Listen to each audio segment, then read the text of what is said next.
आदमपुर के चुनावी दंगल में अभय चौटाला हैं खिलाड़ी नंबर 6। अभय चौटाला इस समय इनेलो के कर्ता धर्ता हैं।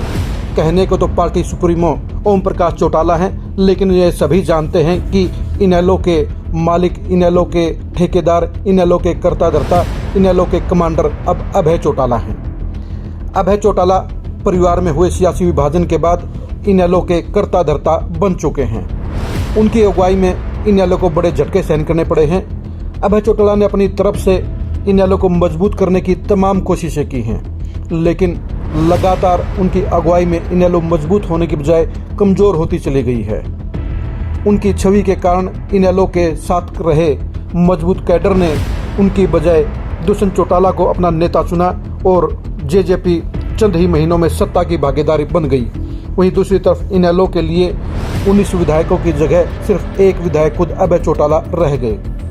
अभय चौटाला अपनी तरफ से इनेलो को पुराने दौर की मजबूत इनेलो बनाने के लिए कोई कोर कसर नहीं छोड़ रहे हैं, लेकिन समय के फेर के कारण, समय की मार के कारण उनकी अगुवाई में इनेलो मजबूत होने की बजाय लगातार दुर्गति का शिकार हुई है। इनेलो का पूरा कैडर वहां से जा चुका है, इनेलो का वोट बैंक खिसक चुका है। ऐसे में आदमपुर का उपचुनाव एक बार इनेलो के लिए फिर से परीक्षा की घड़ी है। एक तरह से अग्नि परीक्षा खुद अभय चौटाला के लिए है।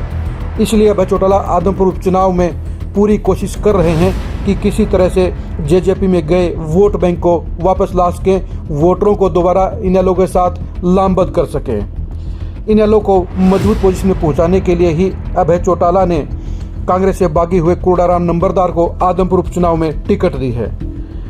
अभय चौटाला बखूबी जानते हैं कि इनेलो को मजबूत करना आसान काम नहीं है। वो एक बड़ा चैलेंज है, बड़ी चुनौती है। इस चुनौती पर खरा उतरने के लिए अभय चौटाला पूरी कोशिश कर रहे हैं। अभय चौटाला के लिए आदमपुर में करने के लिए ज़्यादा कुछ नहीं है, लेकिन अपने पिता ओम प्रकाश चौटाला के साथ कंधे से कंधा मिलाते हुए अभय चौटाला आदमपुर में जमकर मेहनत कर रहे हैं। यह दूसरी बात है कि इनेलो को सीरियस ताकत मानने वाले लोगों की संख्या कम हो गई है, लेकिन अभय चौटाला की सेहत पर, अभय चौटाला की सोच पर इससे फर्क नहीं पड़ता कि विरोधी उनके बारे में क्या कहते हैं। वो लगातार इस कोशिश में लगे हुए हैं कि किसी तरह से इनेलो को जेजेपी की तरह से दोबारा वापस मजबूत किया जा सके। अभय चौटाला को लगता है कि जेजेपी के प्रति उसके वोट बैंक में नाराजगी, उसके कैडर में नाराजगी इनेलो के लिए फ़ायदेमंद साबित होगी और 2022 के इस उपचुनाव में इनेलो फिर से बड़ी वापसी कर सकती है।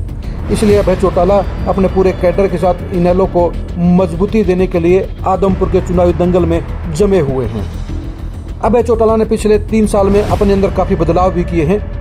वो एक झुकने की अपमानसिकता के ऊपर आ चुके हैं। वो एडजस्टमेंट भी कर रहे हैं और खुद को बदले हुए नेता के तौर पर दिखाने की कोशिश कर रहे हैं। अभय चौटाला पॉजिटिविटी का तमाम प्रयास कर रहे हैं, लेकिन इसके बावजूद इनेलो को वह रफ्तार नहीं मिल रही है, वह ताकत नहीं मिल रही है, वह लोगों का समर्थन नहीं मिल रहा है जिसके बारे में अभय चौटाला इच्छा रखते हैं।